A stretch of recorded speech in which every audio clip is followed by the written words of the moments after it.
श्रीराम समर्थ. श्रोते हो, आपण ऐकत आहात श्री गोंदवलेकर महाराज यांचे प्रवचन. संत तू भगवंताचा आहेस ही जाणीव देतात. आपण कोणतेही कृत्य करीत असताना ज्याकरिता ते कृत्य आरंभिले ते जसे आपल्या डोळ्यांसमोर असते, त्याप्रमाणे नाम घेताना आपण नाम कशाकरिता घेतले त्याची अखंड जाणीव असावी. ही जाणीव अखंड ठेवणे, मी भगवंताचा आहे हे जाणणे, याचे नाव अनुसंधान ठेवणे. वास्तविक आपण भगवंताचे आहोतच, पण मी विषयाचा आहे असे भ्रमाने वाटू लागले. संत तू विषयाचा नाहीस भगवंताचा आहेस असे सांगतात. ही संतांची खरी कामगिरी, आणि याकरिता ते नाम घ्यायला सांगतात. नाम घेणे म्हणजे मी विषयाचा नाही भगवंताचा आहे असे मनाला सांगणे, आणि मनात तशी जाणीव उत्पन्न करणे, आणि ही जाणीव टिकवण्याकरिता पुन्हा पुन्हा मनाला तेच सांगणे, म्हणजे तेच नाम सतत घेणे.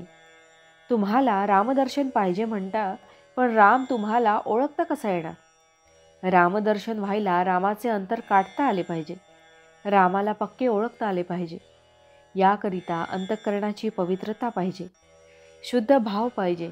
सर्व काही साधने केली पण भाव नसेल तर ती व्यर्थ होतात. कालांतराने त्यामुळे भाव उत्पन्न होईल हे खरे, पण भाव ठेवून साधने केली म्हणजे प्राप्ती लवकर होते. नवविधा भक्तीमध्ये सोपी आणि मुख्य भक्ती म्हणजे अर्पण करणे ही होय. आपण सर्वस्वी देवाचे होऊन राहावे म्हणजे आपण जे काही करतो ते सर्व अर्पणच होते. ज्याने त्याने आपले हित ओळखून वागणे हे जरूर आहे. कल्याणाचा मार्ग कुणीही दाखवेल, पण त्याप्रमाणे वागणे ही ज्याचे त्याच्याकडे आहे. बंधनाला खरे कारण परिस्थिती नसून आपल्याच मनाची ठेवण हे आहे. कोणत्याही परिस्थितीत, कोणत्याही काळात आणि वाटेल त्या अवस्थेत घेण्यासारखे एक भगवंताचे नाम तेवढे आहे त्या परिस्थितीत पूर्ण समाधान राहणे ही देवाची पूर्ण कृपा होय. अग्नीचा उपयोग तो करून घेण्यावर आहे, तसा देवाचा उपयोग जसा करावा तसा होतो. परमेश्वराच्या ध्यानाने सिद्धी येतात, आणि सिद्धी तर त्याज्य. मग परमेश्वराचे ध्यान करूच नये की काय? तर ध्यान हे सिद्धी मिळवण्याकरिता करू नये. परमेश्वर प्राप्तीकरिता निष्काम बुद्धीने ध्यान करावे, म्हणजे परमेश्वर सिद्धीचे अडथळे दूर करतो. साधू सिद्धींचा उपयोग कधीही करीत नाही. ते परमात्मा स्वरूपात मिळून गेलेले असतात. सर्व गोष्टी ते परमात्म्यावर सोपवतात, आणि त्याच्या इच्छेनेच केव्हा केव्हा चमत्कार झाल्याचे साधूंच्या चरित्रात दिसते. भावार्थ, साधूजवळ कधीही व्यवहारिक गोष्टी मागू नये, त्या प्रारब्धावर सोपवाव्यात. जानकी जीवन स्मरण जय जय राम. महारुद्र हनुमान की जय. समर्थ रामदास स्वामी महाराज की जय.